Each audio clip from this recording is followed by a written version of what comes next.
Estimado Rubén Seminari, buenas noches, gracias por recibirnos a esta hora. ¿Cómo estás? ¿Qué tal? Buenas noches. Un cordial saludo para vos y para toda tu audiencia, tu equipo ahí de trabajo. Rubén, hoy no te encontramos en Darregueira. Creo que estás en Bahía, ¿o no?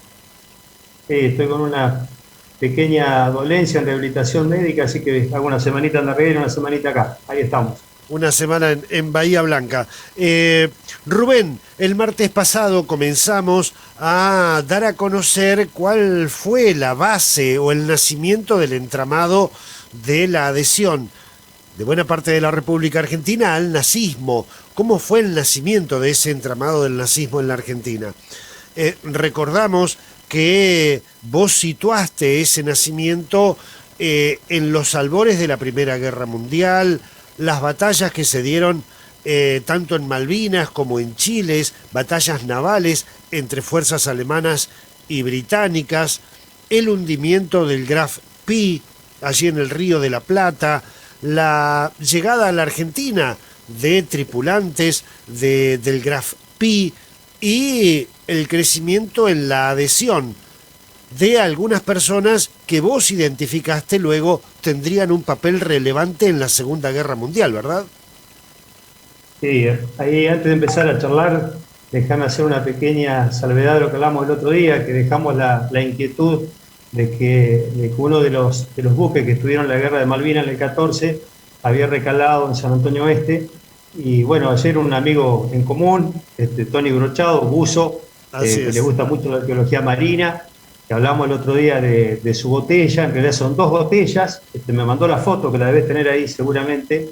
Una botella corresponde a una, no un vino, sino una cerveza corona mexicana, y la otra es a una cerveza alemana que tomaban exclusivamente los oficiales de los barcos de guerra, con lo cual certifica el paso de un barco por ahí, pero en realidad no era el Dresden. También me acompaña de un trabajo que hizo la Comisión de Historia justamente de San Antonio Oeste, donde, recabando una información de la Prefectura Naval Argentina, quien representaba en ese momento la prefectura, relata que se encontró con otro buque alemán, que era uno de los buques auxiliares. O sea, la historia es más o menos la misma, cambian algunos protagonistas, digamos, que los buques auxiliares de la tropa alemana, al hundirse los barcos de guerra, decidieron subir sobre el litoral argentino, tratando de volver a Alemania, ¿no?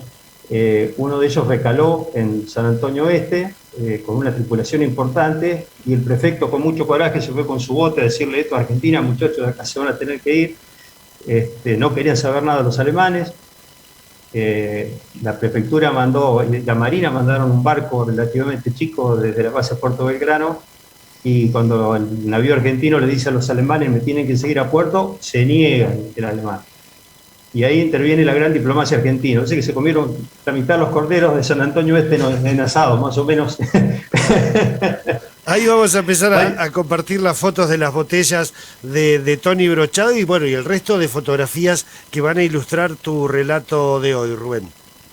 bueno, la historia es que los alemanes se terminan entregando, y van a puerto, a Bahía Blanca, donde queda ese navío hasta el fin de la guerra con otros 9 navíos. O sea, había 10 navíos alemanes durante la guerra que fueron capturados, digamos, o alojados ahí hasta el fin de la guerra, que después se los llevó el bando aliado.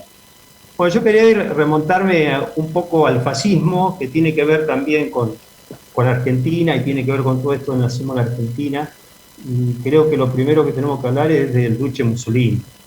Benito Mussolini, allá en los años 20, armó un grupo paramilitar, digamos, con formación militar, pero era un grupo político llamado las Camisas Negras, con quien avanzó sobre Roma, cuando de alguna forma hizo un golpe de Estado y fue nombrado duce con la suma de todos los poderes, ¿no? Benito Mussolini fue un ejemplo para lo que pasó después, tanto en España como en Alemania, tanto para Hitler como para Franco. Y esto también consiguió adeptos en Argentina. Cuando uno mira el primer golpe al gobierno constitucional de don Hipólito Yrigoyen, estamos hablando del 6 de septiembre de 1930, Félix Urburu. Félix Urburu también tenía un grupo en la calle paramilitar, digamos, que se llamaba la Legión Cívica. Esta Legión Cívica, él decía que eran los camisas negras criollos. con lo cual estaba demostrando tratar de alguna manera asemejarse o parecerse a lo que estaba haciendo Mussolini en Italia desde hace algunos años, ¿no? Así que tenemos una pata importante, año 30 estamos hablando, cuando todavía el nazismo estaba en pañales. Claro. Hitler, por otro lado, en Alemania, alrededor del 20, empezó con su partido nazi, que también había formado unos grupos que llamó las camillas pardas, los SA, y Hitler en el año 33 va a llegar a sumar todos los poderes del Estado, cuando lo nombran canciller, clausura todos los partidos políticos, clausura todos los organismos políticos que tenía el gobierno, y él asume totalmente el poder de Alemania hasta el 45. Y por otro lado, también tenemos que hablar de Franco, es decir, España, allá por el año 36, tomó Franco el Estado del gobierno democrático, fue un golpe de Estado, y terminó siendo él el caudillo, el líder, el jefe de Estado, hasta el año 73. ¿Qué cosas tienen en común? Bueno, que un poco la idea era la misma entre todos los grupos estos fascistas. Por un lado, un gobierno autoritario, que nadie podía pensar distinto. Anticomunistas, los tres, y por otro lado tenían el sueño de agrandar territorialmente el país. Vamos a ver a Italia invadiendo partes de África, España ya lo había hecho y trató de agrandar esa territorialidad, lo soñaron todo menos, y Alemania lo empezó a hacer en el año 38, ¿no? Cuando toma a Austria y ahí empieza la expansión del gobierno o del partido del famoso Tercer Reich. Es interesante ver lo de estas tres potencias que estaban manejadas por el totalitarismo con Argentina, porque fíjate que las tres principales comunidades argentinas en tamaño son la española, la italiana y la alemana. Con lo cual en los años 30, en los cafés, en las plazas, en las familias, ya había un gran debate interno de qué lado estaba cada uno. Claro. Los italianos, unos muy poquitos, no estaban a favor de Mussolini. Los alemanes, por una cuestión, te diría, hasta cultural, aceptaban a ese Führer, ese líder, como una persona a quien tenían que respetar, a quien le tenían que creer y por cual tenían que estar peleando, digamos. Además, ellos crean todo un sistema de propaganda de la fascinación por el líder, ¿no? Los tres lo mismo, esa teatralización que hacían en cada exposición, que la practicaban. Uno ve los discursos de Mussolini y parece una obra de teatro, ¿no? Cómo gesticula, cómo grita. Hitler hacía más o menos lo mismo y Franco es también un espejo de todo esto. Y empieza ahí nomás al toque la guerra civil en España, que estamos hablando ahí del 36 al 39. Y vamos a ver que hay 800 argentinos que van de voluntarios, la mayoría de ellos a pelear al bando republicano, a los famosos brigadistas, ¿no? 800. Acá de Bahía Blanca, donde estoy, hay la historia de un tal Fernández, que era carnicero, que colgó su guardapolvo blanco de carnicero, 12 cuchillos, y se fue a pelear por lo que él consideraba que era lo mejor para la patria de sus padres, porque él sentía como propia que era España. Esto ya muestra un poco esta vocación de quienes estaban en Argentina a estar involucrados con sus respectivos países de orígenes, o de ellos o de su familia, ¿no?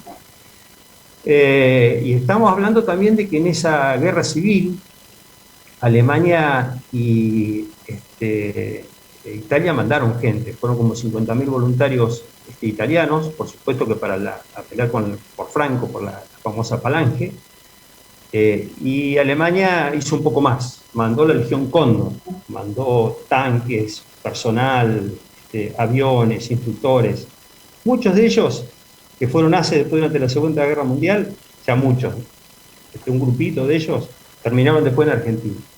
Adolf Galland, que fue un reconocido piloto Corseni, que incluso fue jefe de seguridad de Evita, son dos ejemplos de lo que estoy contando. Y a su vez es una situación muy particular. Dentro de España, en Marruecos, había un alemán, que debo tener anotado el nombre porque siempre me lo olvido, en algún papel, Johannes Bernhard. Ajá. Yo soy veterinario, estudié en Tandil, o casualidad Bernhard vivió en Tandil en la década del 50. Bernhard era el presidente de un conglomerado de empresas alemanas, más de 200 empresas, que tenían que ver con comercialización del tungsteno, que tanta buscaba Alemania para endurecer su acero, y también tenía que ver con vinos y alimentos y transporte. Y él fue el que le llevó en mano la carta de Franco a Hitler pidiéndole ayuda porque estaba perdiendo la guerra civil. Y esa carta, esa gestión que hizo don Johannes, fue la que posibilitó que España recibiera un gran apoyo de Alemania y terminara ganando, ¿no? esta guerra civil. Un gran laboratorio, los rusos también llevaron gente, hubo brigadistas de todo el mundo en realidad, y se probaron armas. Y una de las cosas que se probaron fue la técnica de bombardeo de los Stuka, bombarderos alemanes que metían mucho miedo porque tenían una gran sirena bajo su vientre y bombardeaban en picada. Esa sirena, a medida que el avión caía a mayor velocidad, generaba más ruido y bueno, sonaba de una forma que generaba mucho miedo antes de que estalle la primera bomba, ¿no? Generaba una disparada generalizada que preanunciaba lo que venía después. Y bueno, hay una ciudad destruida a causa de estos bombarderos alemanes, que es un poco ícono en la guerra civil española, que seguramente estamos viendo el cuadro de Picasso que la retrata. Claro. Ahí estamos viendo justamente aviones españoles que estaban en esa época. Y esto de alguna forma marca que ya había argentinos involucrados, digamos, ¿no? En esto de ir a Europa a defender lo que creían que era lo mejor para su país de origen. Si me dejás pasar un chivo, hay una película muy bonita, que está muy, no sé si la palabra es bonita, pero muy bien hecha, diría, que tiene mucho apego a la realidad histórica, que es El fotógrafo de Mauthausen, que se puede ver en la web, y cuenta la historia de 5.000 republicanos españoles que quedaron varados en Francia, que fueron tomados prisioneros después por Alemania. Cuando Hitler le pregunta, che, Franco, estos son españoles, ¿querés que los mandemos a España? Dice, no, los españoles que están afuera de España no son españoles, haz lo que quieras. Y la mayoría terminó muriendo en el campo de concentración de Mauthausen, en Alemania, durante la Segunda Guerra Mundial. Rubén, este era el panorama que teníamos en Europa, ¿no? Ideológicamente, la conformación de estos tres estados con una vinculación y con un pensamiento muy parecido. Alemania, Italia, España. ¿Cómo se da la vinculación con la Argentina? Recién adelantaste un dato. Quienes estuvieron reforzando las fuerzas de Franco por parte del nazismo o de los alemanes, luego los encontramos en la Argentina. ¿Hay alguna otra vinculación, además del parentesco de estas tres comunidades que enviaron gente para luchar allí en estas guerras? Sí, pensemos que apenas asume Hitler, la base de ello era la propaganda, ¿no? Y fundamentalmente poder crear esta fascinación por el líder, más allá de lo que decían, importaba más la imagen, esta parafernalia de publicidad, el folleto, la radio, y también empezaron con este criterio de extenderse y se metieron en todos los lugares del mundo, y Argentina no robó esto, digamos, ¿no? La comunidad alemana era importante, la embajada de la época se encargó de hacerlo cumplir esto, y había más de 200 escuelas en Argentina en ese momento de habla hispana, de habla alemana. La mayoría fueron de alguna forma infiltrados o manejados por la embajada de la época, que hasta incluso trajo docentes propios, y era normal que se lea como bibliografía el Mein Kampf, o sea, el libro Mi lucha, donde Hitler manifiesta cuáles son sus intenciones políticas. Era un libro de lectura. Era normal que se izara la bandera argentina y se la saludara con el saludo nazi. Estamos hablando, ahí está el Guernica. Claro. El recuerdo de la ciudad bombardeada por las fuerzas alemanas en España. Estas escuelas, calculá que estamos hablando de niños, con lo cual se los adoctrinaba, tenían las fotos de sus Führer en las aulas de las escuelas argentinas. Y no termina la cosa ahí. Había muchas instituciones que estaban allegadas a la embajada de la época, algunas por convicción, muchas, sobre todo las económicas, por conveniencia, tenían un feeling con la embajada alemana importante. Entonces empezó a haber intercambio, argentinos que iban a formarse a Alemania, alemanes que venían para acá. el club alemán en Buenos Aires, estamos hablando de la zona de Olivos, Villa Ballester, donde había mucha actividad de clubes de gimnasia, clubes náuticos. Comodoro Rivadavia, por ejemplo, un club de planeadores, el Cóndor, década del 30. Por ahí creo que hay alguna foto también. Así es. Que van a ver dos mujeres al lado de una esvástica. Bueno, una de esas mujeres fue voluntaria después de la Segunda Guerra en Alemania. Y había toda una movilización en los jóvenes no tan jóvenes, niños, diría, que eran los Boy Scouts alemanes, o las chicas Boy Scouts alemanes. Las pronunciaciones en alemán, te vuelvo a repetir, no las hago porque soy un vasco. Lo que hacían era formarlos, por un lado, físicamente, o sea, le enseñaban a marchar, le enseñaban educación física, le enseñaban a lucha cuerpo a cuerpo, a defenderse, digamos, técnica de sobrevivencia, y también los adoctrinaban, ¿no? Había que saber todas las marchas alemanas, había que saber marchar y cumplir órdenes. Eso era lo fundamental. Conozco a una persona que todavía vive, o sea, casi 90, que fue parte de estos grupos, que era normal verlos cumplir campamentos, tanto en la zona de Sierra de la Ventana, como en algunas instancias que todavía hoy están relacionadas a organismos alemanes, como el Hogar Funke, por ejemplo, y grupos que iban a la zona de Córdoba, donde justamente estuvieron alojados los de Grafí, es coincidente la zona de Sierra de la Ventana, la zona de Córdoba también. En Villa Berna, la zona de Capilla Vieja, cerquita de Colonia, Villa General Belgrano. Y a su vez adentro de Buenos Aires, ¿no? En Temperley también había grupos. Bueno, había un movimiento importante, digamos. Y por supuesto que también en este esquema había, de alguna forma, actos solidarios, digamos.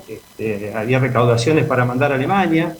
Alemania también mandaba para acá, la famosa ayuda de invierno que se llamaba. Había una interacción muy, muy importante. Hay algunos lugares de Argentina, por ejemplo, como es El Dorado de Misiones.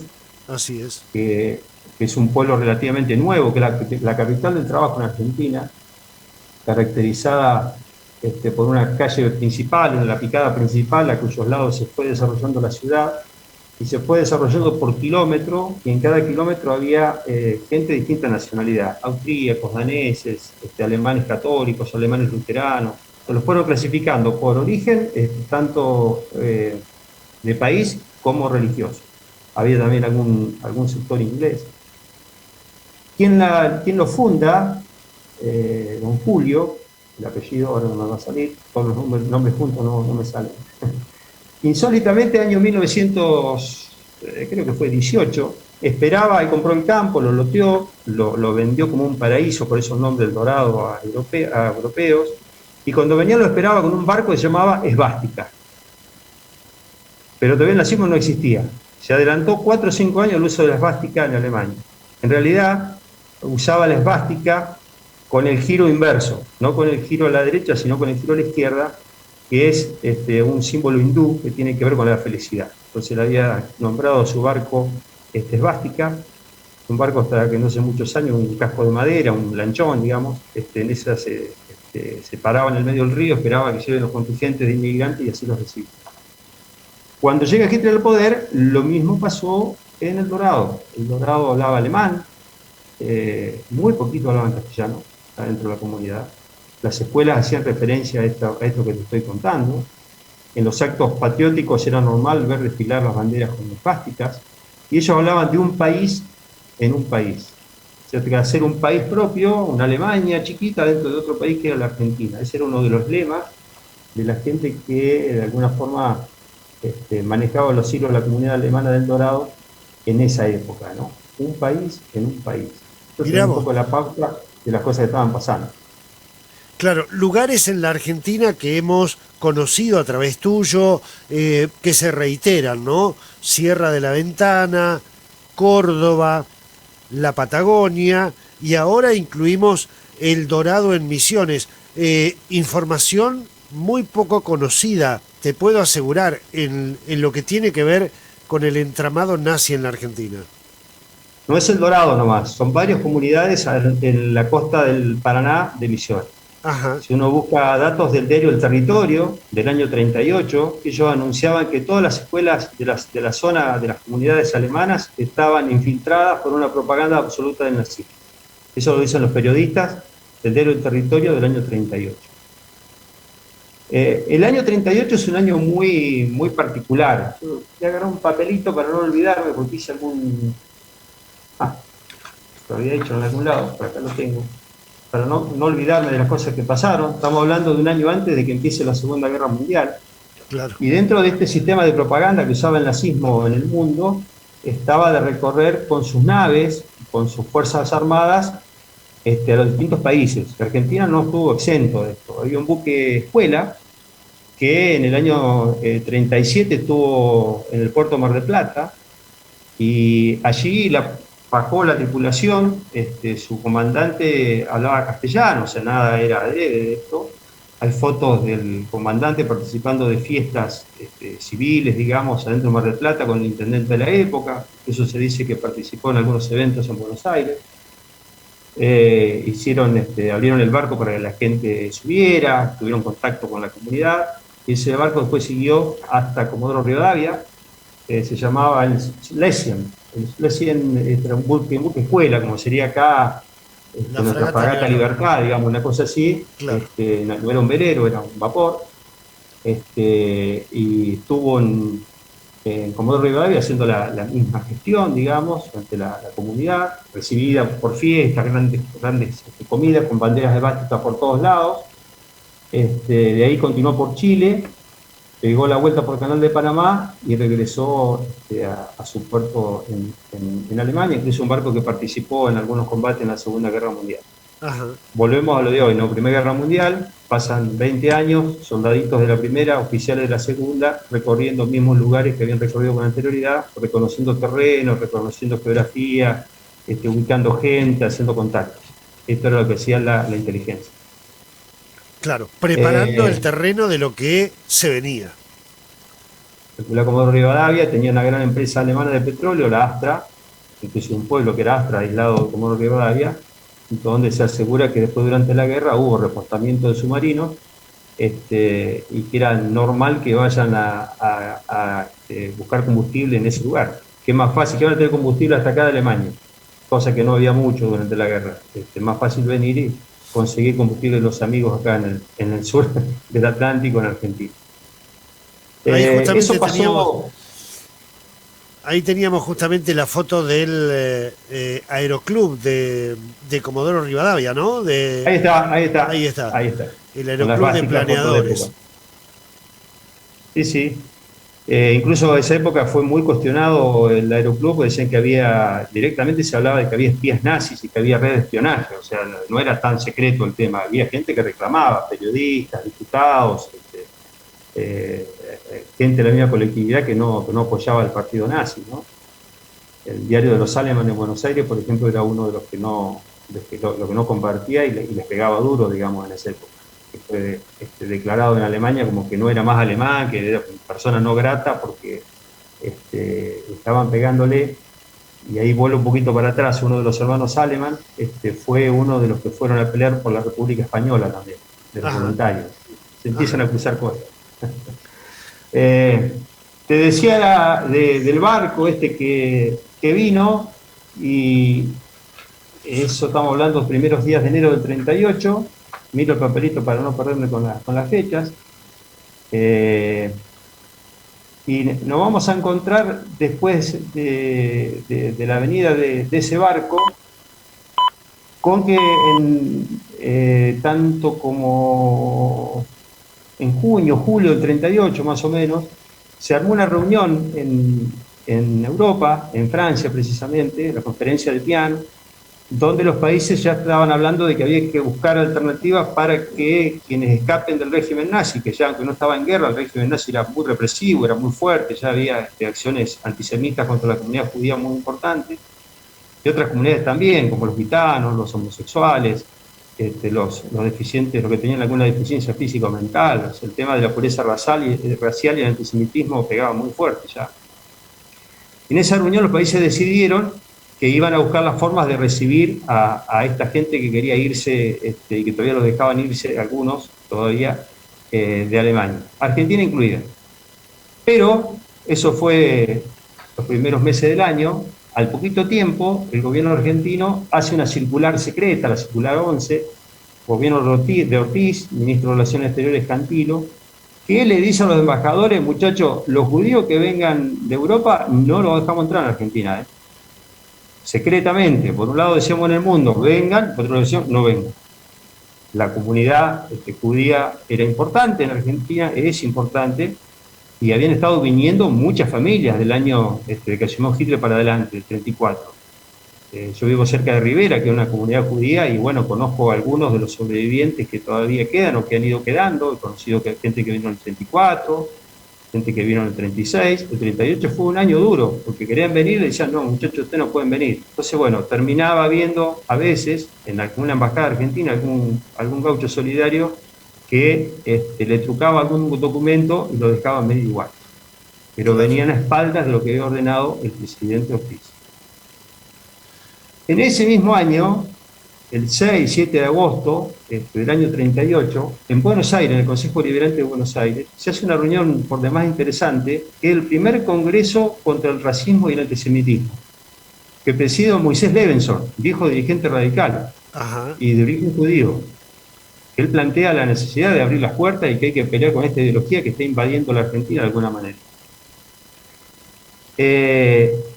Y me olvidé de una fecha clave, ¿ves? Que por ahí estamos viendo fotos, exactamente ahí. Eso que estamos viendo no es Alemania, es Argentina. Eso es el Luna Park. Eso es el 10 de abril de 1938. Esa foto que estamos viendo ahí, no es Alemania, créanme. El 10 de abril de 1938, Argentina es uno de los países con mayor cantidad de gente festejando la anexión de Austria a la Alemania nazi. Ese es el acto. Fíjense los saludos, la mano derecha y toda la simbología, ¿no? Hay alguna otra foto por ahí que va a ir pasando seguramente, que se ven las banderas, las cruces gamadas, y participaron muchos referentes de la política argentina en ese momento. Y a la salida hubo grandes problemas, porque los jóvenes universitarios se oponían, por supuesto, a este apoyo de la expansión alemana de la época, y hubo piñas, hubo un muerto que lo pisó un caballo, y después fueron a donde estaba sentada la comunidad judía en Buenos Aires, en el 11, en Villa Crespo, donde todavía está, y los rezagos de la Legión Cívica que hablábamos hoy, los del año 30, hicieron de la suya. Se habla de que hasta algunos rabinos de larga barba blanca eran arrastrados de sus barbas por arriba de los empedrados en Buenos Aires. Estas cosas pasaban acá en el 38. Cosas chiquitas, pero van sumando a cómo se fue dividiendo de alguna forma la Argentina en dos bandos también, ¿no? Nuestras clásicas grietas también en esa época existían. Y el 10 de noviembre de 1938, yo diría que fue como la prueba que hizo Hitler de qué pasaría si empezaba a atacar directamente al pueblo judío. Y es la famosa noche de los cristales rotos. Tuve la suerte de conocer a doña Ruth de Eldor. Lamentablemente murió hace poquitito, hace un mes o dos, a causa del COVID, a sus 90 y pico de años. Y ella estuvo en Berlín la noche de los cristales rotos. Y he charlado con ella unas cuantas veces. Gracias a Dios conservo algunos sonidos, por lo menos algunas grabaciones y algunas fotos de esas charlas. Y ella recordaba cómo ese día ella iba a la mañana, como todas las mañanas, a la escuela tempranito, y cuando ya estaban en guetos, estaban todos los judíos amontonados en determinados lugares de las ciudades, en este caso Berlín, no podían ejercer sus profesiones ni comercializar afuera del límite que le imponía este territorio. Estaban rodeados por las fuerzas de las SS, la SA. Y ella salió, dice que se encontró con todo roto, estaban todos los vidrios rotos, había vidrios que tenían el escrito en alemán judío, las estrellas pintadas, gente corriendo por todos lados, gente llorando. Las sinagogas todas prendidas a fuego, quemaron casi todas las sinagogas de Alemania esa noche, sin importar la ciudad, en todos lados. Y volvió a la casa desesperada. Cuando llegaron a la escuela le dijeron las maestras si tienen que volver. Cuando llegó a la casa, ya la madre y el padre, por supuesto, que estaban al tanto de lo que había pasado y se encerraron. y dice que ese mismo día empezaron a sentir ruidos de botas por todas las escaleras y empezaron a voltear las puertas y empezaron a llevarse sobre todo los hombres. Ella alcanzó, la madre la escondió en una pieza, cerró todas las ventanas, el papá se escondió en una azotea y ellos sobrevivieron esa noche los cristales rotos, pero recuerda haber abierto con sus deditos a sus 13, 14 años la endija de la cortina de la ventana y viendo cómo la gente subía a los camiones y cómo esa gente nunca más volvió a vivir en ese departamento, nunca más supieron de ellos. Años después ellos vinieron acá a Rivera, donde terminó sus días Ruth, contándole a quien quisiera de cómo le había pegado esa historia del holocausto de ella en persona, ¿no? Tremendo testimonio, Rubén. Sí. Tremendo, tremendo testimonio que forman parte de tus investigaciones que generosamente estás compartiendo con nosotros. Son muchos años de estar trabajando y sumando datos, información, hablando con gente, investigando, para brindarnos este panorama en esta segunda parte ya de cómo vamos viendo el entramado nazi en la República Argentina. Cuando vos quieras, podemos poner el punto suspensivo para la tercera parte, que será la del próximo martes. Bueno, si nos siguen escuchando y no nos echan, vamos a seguir. No, te dejo un ítem que empieza la guerra mundial, y así como hablamos de los voluntarios que fueron a apoyar a los republicanos de Argentina, al empezar o ya desarrollándose la Segunda Guerra Mundial, hubo un grupo muy grande de argentinos, sobre todo relacionados a la comunidad inglesa, que fueron a colaborar con a poner el cuerpo como voluntarios de la RAF, sobre todo. 5.000 personas, hombres, mujeres, que cumplieron diferentes roles, entre ellos muchos pilotos. Entre la foto que estamos viendo está la foto de don Ronnie Scott. Don Ronnie Scott vive, tiene 104 años y fue uno de esos voluntarios que estuvieron en Argentina, y todavía hoy lo cuenta y todavía hoy va a rendir honor a sus compañeros, incluso a los alemanes del Graf Spee, al cementerio Alemania, al cementerio británico, que de hace 2 o 3 años ha hecho una arcada en Buenos Aires para que comunique a los dos cementerios como una forma de limar viejas diferencias. Pero hay una historia muy poco contada, que es la historia de los voluntarios alemanes. Por supuesto que, como todos los que pierden la guerra y más nazismo de por medio, nadie cuenta mucho.